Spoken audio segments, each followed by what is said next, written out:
Franklin D. Roosevelt's Executive Order 9066 on February 19, 1942, which today is known by the Japanese community as Day of Remembrance, places a black mark on FDR's administration and in American history. EO 9066 authorized the military to exclude any or all persons from areas of the United States designated as military areas. This order did not mention the Japanese by race, but it was designed to move or incarcerate Japanese aliens and Americans of Japanese descent. Persons of Italian, German, and Latin descent were also added, but not to the extent that Japanese Americans were. Surprisingly, this order did not really affect Hawaiian citizens for economic reasons, but it did affect the west coast of the United States. The FDR also issued proclamations 2525, 2526, 2527 that authorized the U.S. to detain allegedly potentially dangerous enemy aliens. The FBI arrested thousands under those proclamations.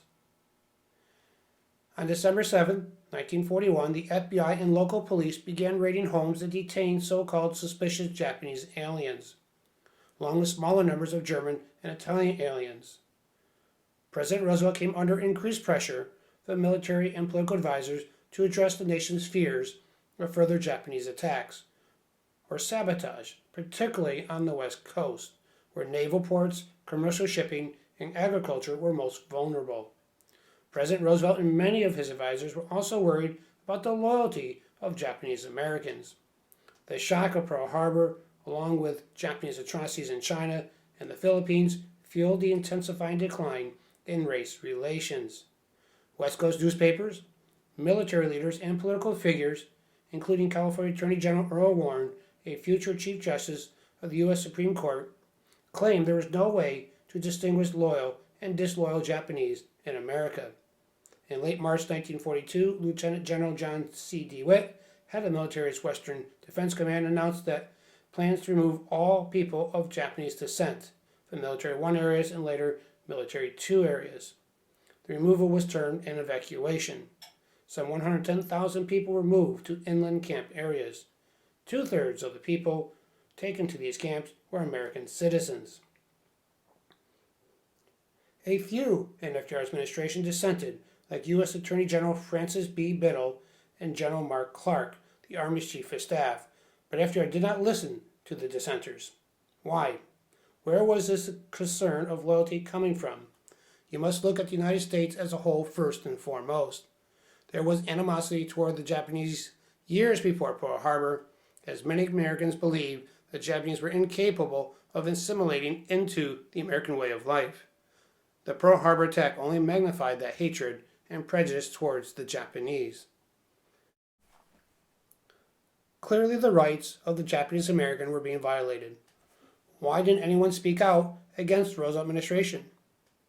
The fear of the unknown after the Pearl Harbor attack, plus politics, brought out distrust, whether warranted or unwarranted. Throw in years of racial hatred, and you have a ticking time bomb. Many Japanese leaders refused to fight back for fear of repercussions from the U.S. government, as well as from the local citizens. Other journalists spoke out like James O'Mora as he addressed the U.S. House Committee. Quote, "Has the Gestapo come to America? Have we not risen in righteous anger at Hitler's mistreatment of the Jews? Then is it not unsuitable that citizen Americans of Japanese descent should be mistreated and persecuted?" Unquote. Many Japanese Americans were faced with the reality that when they arrived at an internment camp, it became a bewildering experience. The sight of barbed wire and armed guards shocked many Japanese Americans who had no idea what to expect or how long they would be incarcerated. Even Eleanor Roosevelt expressed her outrage when in 1943 she visited an internment camp called Gila River. Quote, "Though conditions are not bad, I would not want to live this way. The sooner we get the native-born Japanese out of the camps, the better." Unquote. She pressed her husband to change his mind, but when she brought up the subject with him, he interrupted her and told her never to mention it again. George Takei, in his autobiography To the Stars, describes how it felt to be taken from everything you know just because his family was of Japanese descent. They were American citizens. His family lost everything they had worked for. The family was loaded onto a train. They were given identification tags that were attached with soft wire firmly twisted into their clothes. They had to sell the family car for $5 and received nothing for the fridge. His family was loaded onto trains guarded by MPs and taken to Camp Brewer in Arkansas. They had lost everything. Their loyalty was questioned because of who they were in time of war. Again, all this despite the fact that they were American citizens. So where were the courts on this issue? Why were they not protecting the rights of the Japanese American citizen? Two court cases would make it to the United States Supreme Court, first in 1943 and then in 1944. The first case was Hirabashi versus United States, and that ruling was in favor of the United States.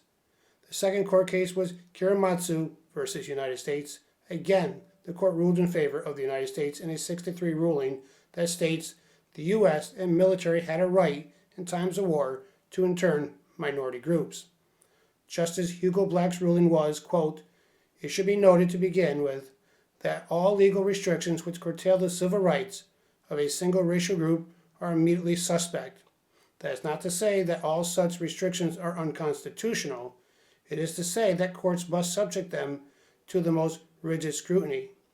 Pressing public necessity may sometimes justify the existence of such restrictions. Racial antagonism never can," unquote.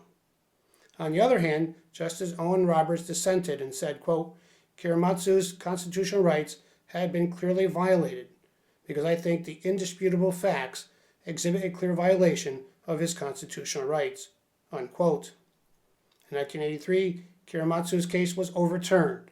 And in 1988, President Ronald Reagan signed the Civil Liberties Act to compensate more than 100,000 people of Japanese descent who were incarcerated in internment camps during World War II.